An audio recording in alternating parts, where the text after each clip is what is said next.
날씨만 추운 게 아니라 증시도 살얼음판입니다. 글로벌 금융시장이 흔들리면서 국내 증시도 좀처럼 방향키를 잡지 못하고 있는 모습인데요.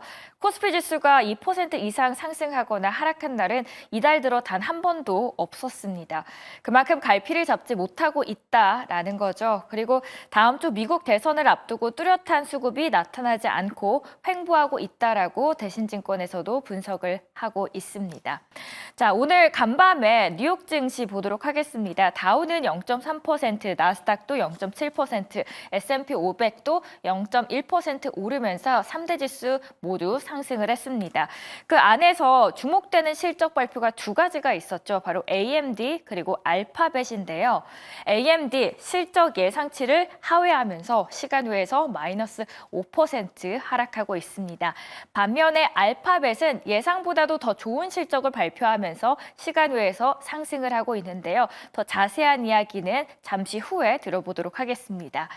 어제 CBDC 관련주 그리고 남북경합, 바이오, 고려 아연이 상승 흐름을 보여줬습니다. 그 안에서도 트럼프 당선 가능성이 올라가자 일신석재 그리고 부산산업, DR텍이 상승 흐름을 보여줬고 이 외에도 바이오 흐름 좋았습니다. 자, 그렇다면 오늘은 어떨까요? 미국 대선이 터닝 포인트가 될 것으로 보이는데요. 미국 대선 이후 한국 증시 어디로 향할지 다음 판에서 보시죠. 현재는 트럼프 트레이드는 막판 스퍼트에 살아나고 있죠. 트럼프의 상승이 이어지면서 트럼프 관련주로도 투심이 쏠리고 있습니다. 트럼프 이 미디어 주가 급등했고요. 가상화폐 역시 트럼프 효과를 톡톡히 보고 있습니다. 비트코인이 7만 3천 달러를 다시 돌파했고 사상 최고치를 경신하려고 시도하고 있습니다. 또 원전 업체도 좋은 흐름 보여주고 있죠. 센트럴 에너지 그리고 소형 모듈 원전 기업 뉴스케일 파워도 16일만 보더라도 하루 만에 26% 그리고 46%나 폭등을 했습니다. 트럼프 당선에 따른 그럼 국내 수혜주는 어디일까요? 증권가에서는 이렇게 보고 있습니다. 트럼프 수혜주로 원전, 방산, 헬스케어 그리고 조선 거론되고 있죠. 자, 대선 결과가 어떻게 나오든 증시에 적지 않은 충격이 될 것 같습니다. 그리고 또 하나 봐야 될 섹터가 있죠. 바로 반도체인데요. 첨단 산업에 대한 보호 무역 기조가 강화되고 있다라는 우려 속에 SK 하이닉스를 필두로 국내 반도체 밸류체인 종목들이 약해지고 있습니다. 최근에 급락을 겪은 삼성전자에는 낙폭 과대 인식 속에 저가 매수세가 유입이 되곤 있는데 지금부터는 그래서 삼성전자 이야기를 다시 한번 잠깐 꺼내봐야겠습니다. 2012년, 그러니까 지금으로부터 12년 전에 미국 라스베이거스 가전 박람회에 참석했던 이건희 회장이 이런 이야기를 했습니다. 10년 사이에 정신을 안 차리고 있으면 금방 죽겠다 하는 느낌이 들어서 더 긴장이 되네요. 이 말을 한 뒤 2년 만에 이건희 회장은 심근경색으로 쓰러졌고요. 이재용 회장 시대가 열렸다라고 이야기를 합니다. 최근 발표된 삼성전자와 SK하이닉스의 3분기 잠정 실적, SK하이닉스는 사상 최대치를 찍은 반면에 삼성전자는 공개 반성문을 써야 했다라는 이야기들이 나오고 있습니다. 삼성전자 어쩌다가 이 위기를 잘 돌파할 수 있을지 한번 들어보도록 하겠습니다. 그런데 미국 증시에서 이번에 AMD의 실적이 나왔죠. 반전의 트리거가 될 것이라는 기대감으로 업계의 관심이 톡톡히 쏠리고 있었습니다. 왜냐? AMD가 삼성전자의 HBM을 공급받고 있는 만큼 AMD의 실적에 따라서 삼성전자와의 협력이 더 강화될지 여부도 가늠할 수 있게 되는 구조라고 생각하시면 됩니다. 삼성전자가 엔비디아 HBM 콜 테스트, 그러니까 품질 검증을 통과하지 못하고 있는 상황을 감안하면 AI 반도체 시장에서 두각을 드러내고 있는 AMD와의 협력, 그 어느 때보다도 중요해 보입니다. 특히 여기 안에서 AI 가속기를 중심으로 만약에 성장을 했다라고 할 시에는 삼성전자와의 협력은 더 끈끈해질 수밖에 없어서 관심이 쏠렸던 이유인데요. 33거래일간의 매도 행진을 끊었던 외국인은 이틀 연속 삼성전자를 109억 원 규모로 순매수를 했고요. 반면에 SK하이닉스는 삼성전자와 희비가 엇갈렸습니다. 이제 AMD 그리고 알파벳, AMD는 예상치 하회하면서 시간외에서 급락, 알파벳은 AI 열풍으로 인해서 클라우드 부문의 매출이 좋았습니다. 그러면서 급증을 했고 매출 자체가 순이익과 매출 예상치가 상회되면서 시간외에서 주가가 3% 이상 올랐습니다. 이제 우리의 시선은 오늘 31일 공개될 삼성전자의 3분기 확정 실적 발표에 쏠립니다. 앞서 SK하이닉스가 어닝 서프라이즈를 기록한 가운데 삼성전자의 실적 부진이 눈으로 확인이 되면서 추가적인 주가 하락이 나올 수 있다라는 가능성에 우려의 목소리가 나오고 있었는데요. 새로운 무대가 막이 올랐고 그렇게 되면 또 새로운 주인공들이 그 무대에 오르게 되죠. 자, 어떻게 펼쳐질지 저희가 지켜보도록 하겠습니다. 자, 다음 판 보시죠. 플러스 알파 소식들입니다. 트럼프 당선 기대감에 비트코인이 다시 한번 우뚝 올라섰습니다. 비트코인이 다시 73,000달러를 돌파했고 사상 최고치 경신을 시도하고 있는데요. 그러자 가상화폐 도지코인은 14%, 솔라나도 급등세를 보이고 있죠. 트럼프와 브로맨스를 드러내고 있는 일론 머스크 CEO와 자주 선전하는 밈코인, 도지코인이 두 자릿수 폭등을 했습니다. 가상자산이 급등하고 있는 건 가상자산을 육성하겠다는 정책을 내걸고 있는 도널드 트럼프 전 대통령의 당선 가능성이 커지면서입니다. 이제는 시장에서는 10만 달러 목표도 나오고 있다는 목소리가 나옵니다. 두 번째 알파 소식은 일론 머스크입니다. 일론 머스크가 만든 AI 스타트업 기업 XAI 400억 달러, 한국 돈으로는 55조 원 기업 가치를 목표로 세운 새로운 자금을 조달받는다라는 이야기입니다. 참 대단한데요. 올해 초에 240억 달러 기업 가치 규모로 약 60억 달러를 모집한 이후에 또 한 번 대규모 펀딩에 나선 겁니다. 올 봄에 240억 달러로 추산됐던 기업 가치가 불과 수개월 사이에 2배 가까이 불어난 건데 이 AI 전쟁 안에서 또 어떻게 살아날 수 있을지 보도록 하시죠. 30일, 31일 그리고 11월 1일 수, 목, 금에 나오는 보고서들과 그리고 실적입니다. 이 부분도 함께 체크하시면서 저희가 자세한 이야기는 이어지는 코너 전문가와 함께 들어보도록 하죠.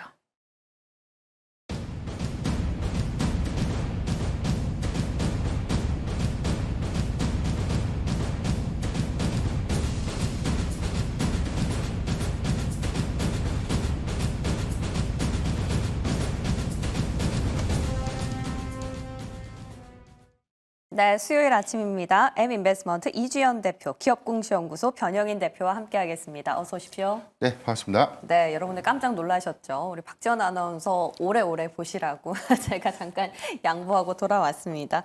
자, 먼저 국장 어제 리뷰부터 해보면서 출발해 볼 텐데요. 원전입니다. 사실 원전, 빅테크와 관련된 계약 체결도 굉장히 이슈가 많았지만 그래도 트럼프 트레이드다라는 말씀들 많이 하시거든요. 어떻게 보십니까? 트럼프 트레이드라면 이제 지지율이 더 올라가고 있기 때문에 확실히 더 간다에 베팅을 해도 되는 걸까요?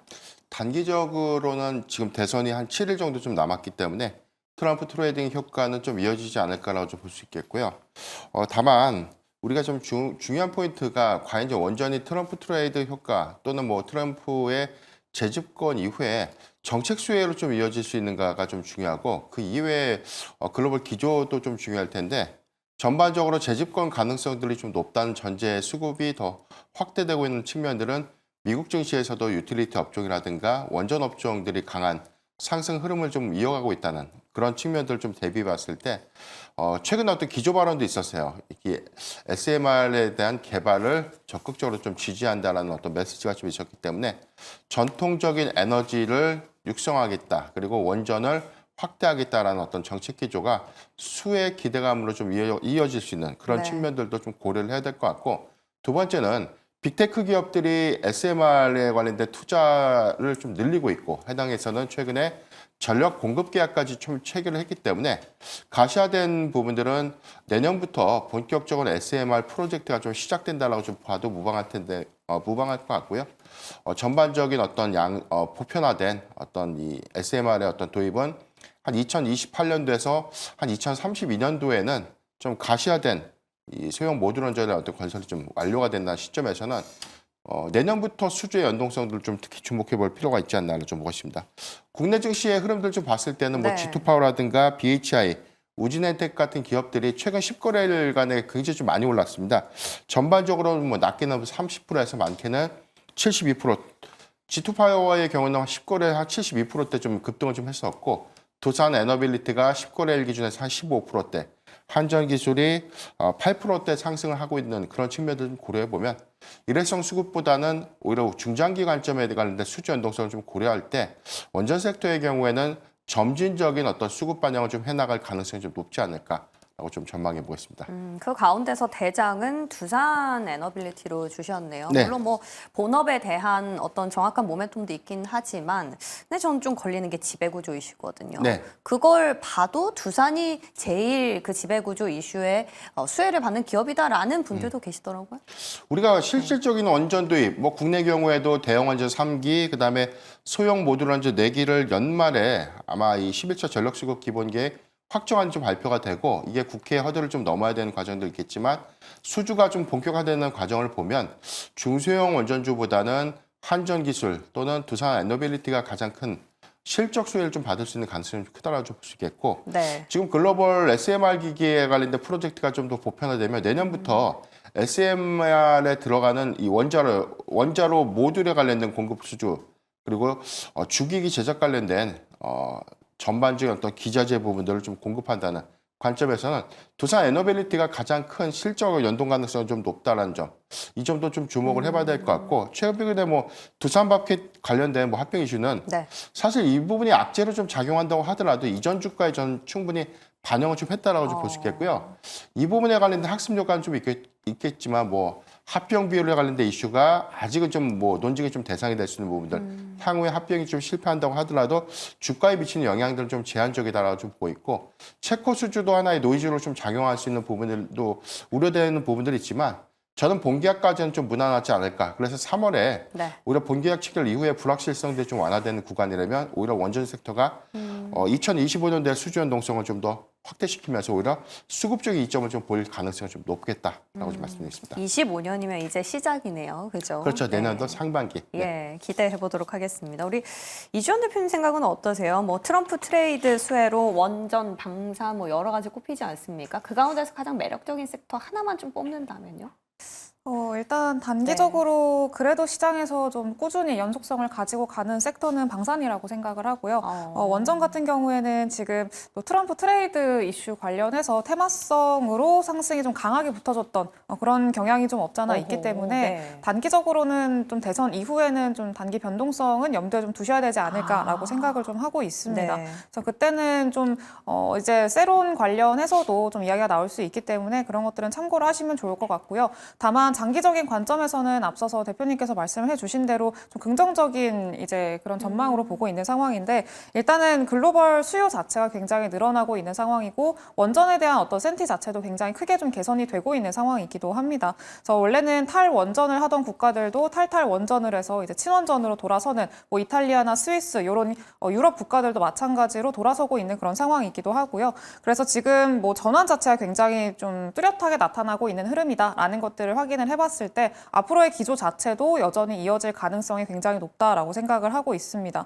그리고 최근에 뭐 마이크로소프트를 포함해서 여러 빅테크 기업들이 SMR이라던가 원전 기업들 원전 산업에 좀 투자를 하겠다 그리고 대규모로 이제 투자를 하겠다라는 이야기들까지 좀 하면서 빅테크 기업들도 지금 이렇게 늘어나는 전력 수요에 대응하기 위해서 뭐 친환경 에너지라던가 기존의 전통 에너지 자체만으로는 조금 부족한 상황이다라는 거를 충분히 어필을 했다고 좀 볼 수가 있을 것 같고요. 그러면서 앞으로 2035년까지 전 세계에서 신규 원전 건설이 최대 5배까지 증가할 수 있다라는 좀 전망들이 나오고 있습니다. 근데 이게 35년까지 좀 늘어난다라는 거는 짓는데 굉장히 오래 걸리잖아요. SMR은 뭐 그렇게 오래 걸리진 않겠습니다만 대형 원전은 한 10년 정도는 네. 좀 걸리기 때문에 아마 지금 시기부터 슬슬 좀 수주라던가 이런 것들이 공격적으로 이어질 가능성이 높고 그런 것들은 결국에는 좀 원전에 대한 모멘텀이 될 수 있지 않을까라고 생각을 좀 하고 있습니다.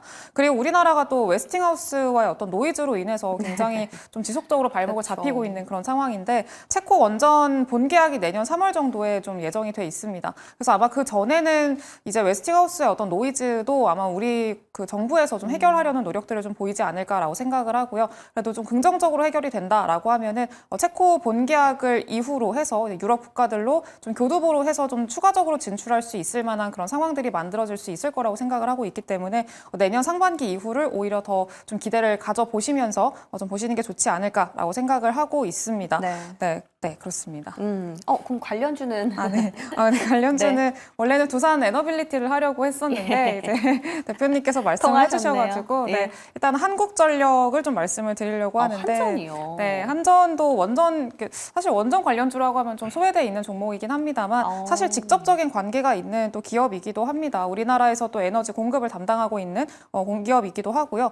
그리고 최근에 이제 한전 사장이 계속해서 말을 하는 게 신규 원전 수주를 위해서 좀 노력을 하겠다 이런 얘기들을 굉장히 많이 했었고 한국과 UAE 간의 어떤 전략적 파트너십을 좀 체결을 하겠다 이렇게까지 좀 얘기를 했었습니다. 그래서 원전에 대한 좀 이야기를 많이 하고 있고 그 에너지 가격을 낮추기 위한 그런 노력들을 좀 하겠다라고 얘기를 했기 때문에 원전 관련해서 좀 긍정적인 내용들이 있다면 한전한테도 좀 좋은 내용이지 않을까라고 생각을 하고 있습니다. 그리고 원전을 좀 제외하더라도 기업적인 가치 측면에서도 조금 기대를 해볼 수가 있는 게 원래 사실 3분기 실적은 좀 그렇게 좋지는 못했었습니다. 근데 다만 지금 재무 구조가 점진적으로 개선이 일어나고 있는 그런 상황이기도 하고요. 그리고 이번에 산업용 전기요금도 거의 10% 가까이 올렸죠. 그렇죠. 9.7% 인상을 하면서 이제 누적 적자가 어느 정도 해소될 가능성 이런 것들을 기대해 볼 수 있겠다. 이런 점들이 좀 긍정적으로 보여진다. 이렇게 판단을 하고 있습니다.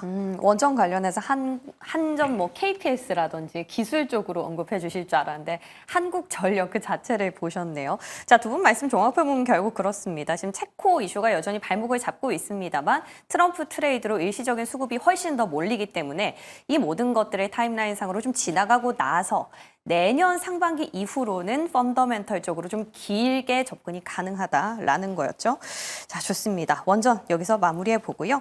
자, 이번에는 빅테크 오늘 새벽에 나온 따끈따끈한 실적 발표 보면서 이에 대한 우리 국내 반도체주 향방 점검해 보겠습니다. 사실 좀 갈렸어요. 알파벳은 뭐 매출이랑 EPS 다 컨센 상회하고 특히나 여기서 좀 고무적이었던 건 2분기 떠올려 보면 유튜브 광고 수익이 좀 줄어들어서 시장이 실적 잘 나왔는데도 쇼크를 받았는데 이번에는 유튜브 광고 좋았고 클라우드도 좋았거든요. 근데 다만 AMD가 조금 아쉽습니다. EPS 정도는 약간 부합하는 상황에서 멈췄기 때문에 지금 자세하게 실적 부문별 매출이 나오고 있거든요. 알파벳 한번 참고해 보시고. 자, 어떻습니까? 지금 사실 반도체 향방을 보기 위해서는 빅테크 실적 나오는 것까지 보고 들어가야 된다라고 의견을 주신 분도 있었어요.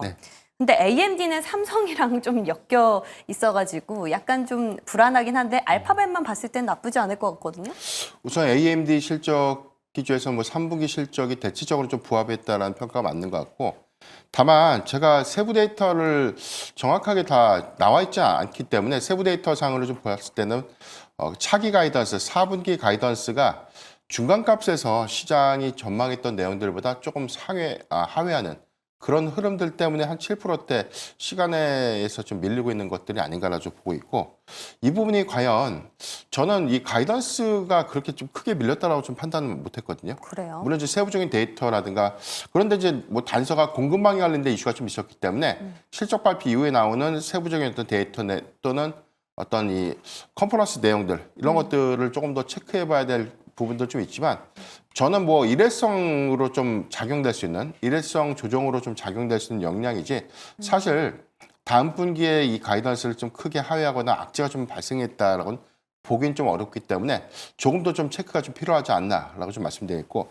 알파벳의 경우에는 지금 매출액이 16%가 좀 증가되는데 중요한 포인트가 클라우드 부분이 35%가 좀 증가됐다는 부분입니다. 그래서 마이크로소프트라든가 메타, 그다음에 아마존의 실적 발표가 더욱더 기대될 수 있는 부분들이 AI의 수요가 계속해서 증가되고 있는 신호탄을 다시 한번 확인할 수 있는지 여부가 좀 중요할 것이기 때문에 이번에 클라우드 서비스가 좋았다는 것은 나머지 클라우드 빅3의 어떤 실적 연동도 더 기대 요인들이 좀 남아있다는 관점에서 긍정적이다라고 볼 수 있겠고 보수적으로 본다면 전반적인 어떤 사이클의 우려감들이 견조한 AI라는 수요가 다시 한번 좀 확인되는 과정에서 수급을 좀 완화시켰던 그런 배경으로 좀 작용했던 측면들을 보면 메타라든가 뭐 마이크로소프트 그리고 아마존이 지난번과 유사한 어떤 시장 점유율을 공고히 좀 하고 있고 여기다 해서 서비스에 관련된 유저 유입수라든가 뭐 가장 또 중요한 부분들은 뭐 투자에 관련된 어떤 언급 또는 차기 가이던스가 좀 될 텐데 2분기에 소폭 조금 이 가이던스가 보수적으로 좀 제시가 됐는데 요번에 이제 나와 있던 전망치들은 좀 상회할 것이다라는 전망도 나오고 있기 때문에 조금 더 기대할 수 있는 요인들은 남아있다는 점 참고하면 좋을 것 같습니다. 사실 이번 실적 발표를 앞두고 2분기를 쭉 복기를 해보면서 그때 당시에도 AI 캐펙스에 대한 것들은 충분히 언급을 해줬다고 생각하거든요. 근데도 우리 국내 반도체에는 크게 영향을 못 받았어요. 이번에도 뭐 증가를 한다고 해서 이게 국내 반도체주 훈풍까지 이어질까라는 생각도 들거든요. 네, 일단은 안 하는 것보다는 안 하는 게 그렇긴 네, 하죠. 긍정적으로 이어질 거라고 생각을 하는데 네. 일단은 사실 우리 시장이 뭐 미국 증시와 완전히 커플링되지 않은지는 조금 되기는 했고요. 이거는 일단 외국인들 수급이 워낙에 좀 들어오지 않고 있는 상황이기 때문에 조금 탄력도가 많이 떨어진다라는 게 좀 문제이기는 합니다. 다만 이번 주에 어떤 빅테크 기업들의 실적 발표가 굉장히 중요한 이유는 결국에는 우리나라에서 반도체 산업이 굉장히 중요하고 삼성전자와 SK 하이닉스 같은 경우에 앞으로 사실 좀 미래 전망을 좀 예측해 볼 수 있을 만한 힌트를 얻을 수 있을 만한 기회이기 때문에 그런 것들을 좀 중점적으로 봐야 된다라고 생각을 하고 있습니다. 그래서 지금 좀 내일 아마 좀 굉장히 중요하지 않을까 싶기는 한데 내일 또 마이크로소프트의 실적 발표를 우리가 또 확인을 하게 됩니다.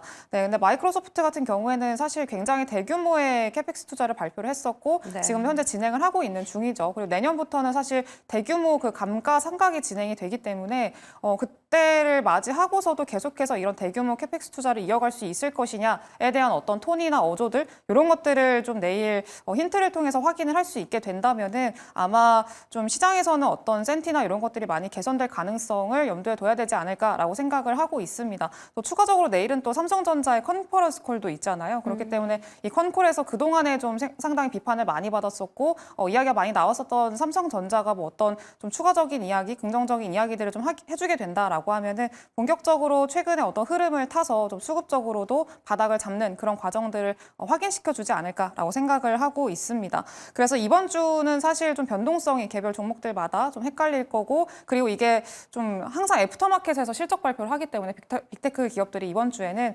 그래서 사실 좀 정제되지 않은 정보들이 우리 시장에 반영이 되기 좀 쉽습니다. 그래서 변동성이 상당히 클 걸로 예상을 하고 있기 때문에 이번 주에는 조금 보수적으로 접근을 하시는 게 좋을 것 같고요. 네, 그리고 그 밑에 단에 있는 뭐 테마주라던가 이런 종목들도 변동성이 상당히 클 거지만 굳이 뭐 그렇게 뭐 당일 트레이드나 뭐 이런 것들을 뭐 그렇게 좋아하지 않으시는 분들 같은 경우에는 조금 쉬어도 되는 시장 아닐까 좀 그렇게 생각을 하고 있습니다. 네, 어제부터 계속해서 얘기들을 해주시는 부분 변동성에 유의하자라는 거였습니다. 그렇게까지 급할 거는 사실 생각해보면 없는 것 같기도 해요. 자, 지금 삼성전자 말씀해 주셔서 말인데 삼성전자 이제 확정 실적 발표 내일 앞두고 있잖아요.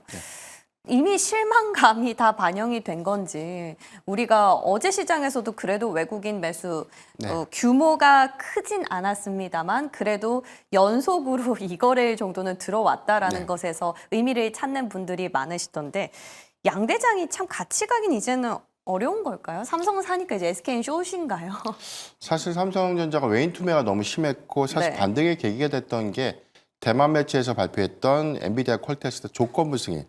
그러니까 이 부분은 정확하게는 좀 공식화된 것은 좀 아니기 때문에 이번 확정 실적 발표에서 과연 이제 엔비디아 퀄테스트 어떻게 되는 것인가 이 부분이 좀 가장 시장이 좀 화두가 될 것 같고 이게 이거래일간의 수급을 완화시키는 계기는 좀 됐지만 앵커님께서 언급한 것처럼 명확하게는 이 거래량을 좀 많이 수반하는 어떤 상승은 좀 아니었다는 점은 조금 아직 명확하게 바닥을 좀 확인했다라고 좀 보긴 어려운 단서가 좀 있다라고 좀 볼 수 있고 다만 34거래일 만에 반등했다는 점 그리고 반등 이후에 2거래일 동안은 외인과 기관이 동반순 매수를 좀 했다는 점은 이 부분에서 오히려 바닥 확인했는지 여부는 이제 공교롭게 또 30일 확정 실적 발표가 더 중요한 포인트가 좀 되지 않을까라고 볼 수 있겠고 시장에서 아마 이제 우려되는 부분들이 뭐 전반적인 레거시 반도체 부분에 대한 이익 기조가 나빠진 거 다 알고 있었고 그다음에 반도체 사업 부분의 일회성 비용이 과연 얼마인가 그러니까 2조 원대로 좀 추정을 좀 하고 있지만 이게 대체적으로 뭐 성과금에 관련된 충당금을 반영했다고 차지하더라도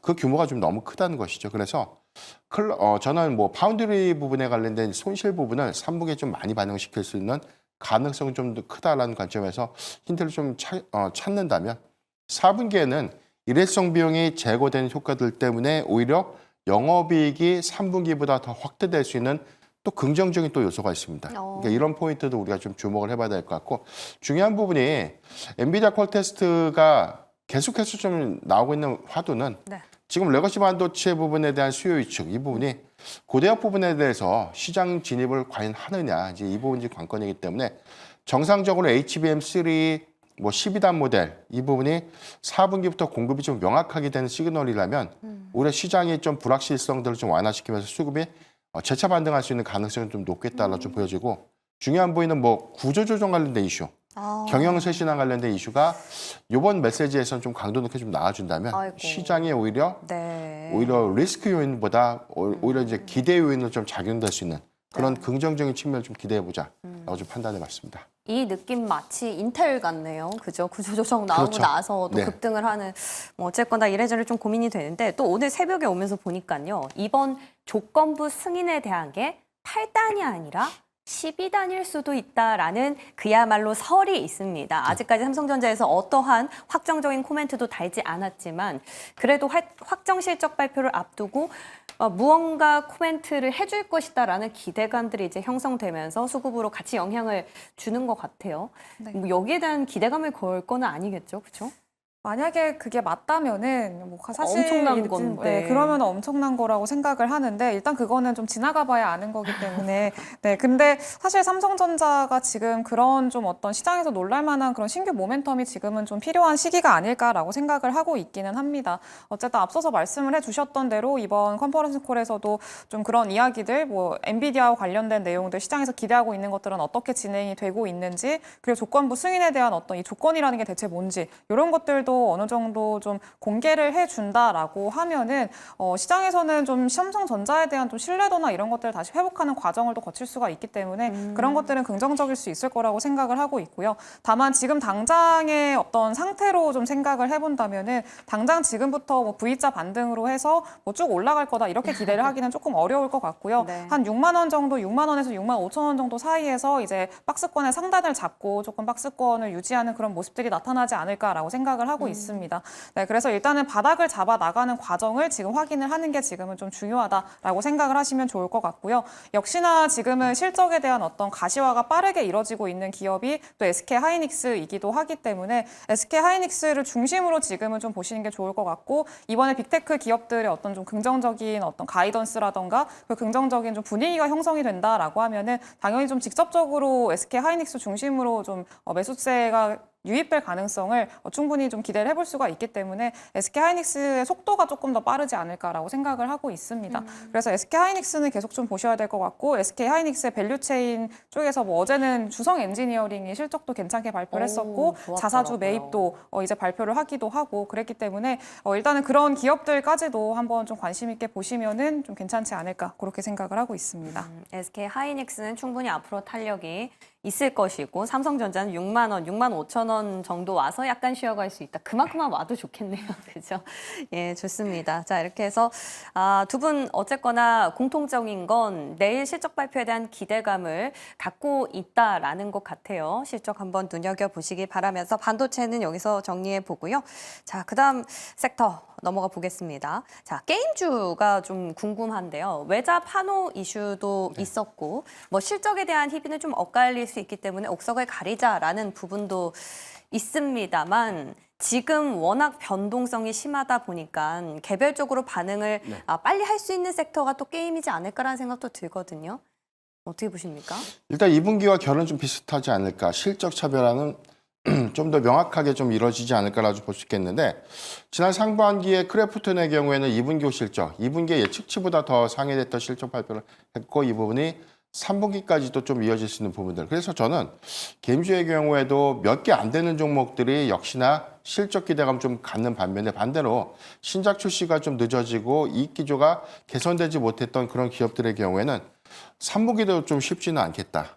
그래서 저는 뭐 기대할 수 있는 요인들은 뭐 크래프톤이라든가 뭐 넥슨 게임즈, 넷마블 같은 종목들의 경우에는 2분기에 이어서 3분기의 영업이익률, 특히나 OPM에 상향될 수 있는 부분들 주목해보면 좋겠고 데브시스터즈의 경우에는 비용 통제는 좀 잘했지만 3분기의 쿠키런 시리즈, 뭐 킹덤이라든가 모메탑이 과연 2분기 대비 얼마만큼에 대한 이익 기조를 좀 기여했을까, 이 부분도 중요한데 실적의 전망치도 약간의 차이들이 좀 있어요. 네. 그러니까 이 부분에 대한 노이즈 이슈도 좀 주목을 해봐야 될 것 같고, NC 소프트웨어 같은 경우는 오히려 뭐 실론이라는 게임이 있죠. 이제 그 부분이 사실 얼마만큼에 대한 이익 기조, 그냥 초기 흥행은 좀 실패를 했는데 오히려 최근에 글로벌 어떤 이 유저 수가 좀 더 증가된 측면들이 어떤 수익 지표를 좀 개선될 수 있는 기대 요인들 남아있기 때문에 조정을 좀 많이 받았던 기업들이 오히려 지난 실적 대비해서 오히려 적자폭을 좀 축소하거나 개선될 수 있는 어떤 시그널들을 좀 보여준다면 오히려 반등할 수 있는 계기가 있다는 점도 참고하면 좋을 것 같습니다. 그러니까 게임주도 마찬가지로 눈높이가 좀 낮아져 있는 상황이기 때문에 실적만 좀 잘 나온다면 충분히 반등을 할 수 있다라는 거네요.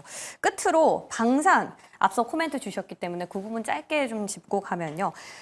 저희가 방산 3사 중에 어떤 거 갈지 굉장히 고민하고 있을 때 한국항공우주 키 맞추기로 갈 것이다 했는데 어제 신고가를 터치를 해냈습니다. 너무 감사드려요.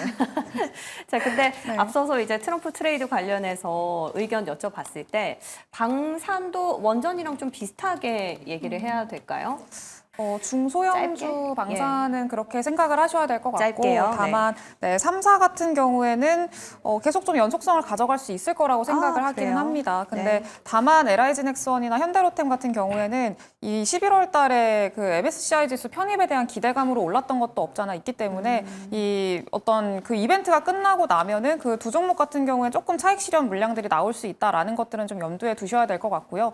다만 이제 그런 기회가 온다라고 하면은 매수의 기회로 삼아 보셔도 좋을 만한 그런 구간에 있습니다. 현대로템은 이제 또 연내에 또 추가적으로 K2전차 2차 물량에 대한 어떤 기대감도 있기 때문에 계속해서 좀 기대감 가져볼 수 있지 않을까라고 생각을 하고 있고요. 그래서 신규 진입은 그렇게 조정을 받을 때 접근을 하시는 게 지금은 좋을 것 같고 아직까지도 좀 보유자들의 영역이다. 좀 그렇게 판단을 하고 있습니다. 3사 같은 경우에는. 네, 그러니까 트레이딩 영역과 모멘텀이 따로 가는 것이 아니라 이때 오히려 급등을 하고 차익 실현이 나오면 그 빠진 물량을 잡아서 길게 좀 볼 수 있다라는 거는 원전이나 방산이나 좀 동일한 의견 주셨습니다. 자, 오늘도 여러 가지로 섹터를 점검해봤는데요. 중심 잘 잡으면서 대응해 보도록 하겠습니다. 귀한 말씀 고맙습니다.